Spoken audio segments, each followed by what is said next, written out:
এরপরে প্রশ্ন হলো, দায়ুস কাকে বলা হয়, এদের পরিণতি কি জানতে চাই। দায়ুস বলা হয় ওই ব্যক্তিকে যে ব্যক্তি তার পরিবারের মধ্যে অশ্লীলতা এবং পরিবারের সদস্যদের অন্যায় এবং গুনাহের কাজ, অবৈধ রিলেশন ইত্যাদি এগুলো জেনেও সেগুলোকে সাপোর্ট করে, সমর্থন করে, কিংবা নীরব দর্শকের ভূমিকা পালন করে। নবী সাল্লাল্লাহু আলাইহি ওয়াসাল্লাম বলেছেন, সালাসাতুন কদ হারামাল্লাহু আলাইহিমুল জান্নাত, তিন শ্রেণীর ব্যক্তির উপর আল্লাহ তাআলা জান্নাত হারাম করে দিয়েছেন। এই তিন শ্রেণীর ব্যক্তিকে আল্লাহ জান্নাত দিবেন না, জান্নাত তাদের জন্য হারাম করে দেওয়া হয়েছে। তার ভিতরে এক নম্বর হলেন মুদমিনুল খামার, অর্থাৎ যে ব্যক্তি মাদকাসক্ত, মাদক পান করে নিয়মিত, এটা তার অভ্যাসে পরিণত হয়েছে। দুই নম্বর হলো ওয়াল আক, যে ব্যক্তি মা বাবার অবাধ্য নাফরমান।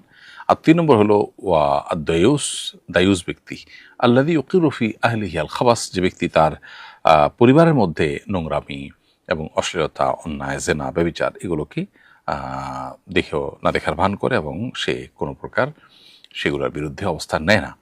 অতএব এই ব্যক্তিকে বলা হয় দায়ুস এবং তার ঠিকানা জাহান্নাম।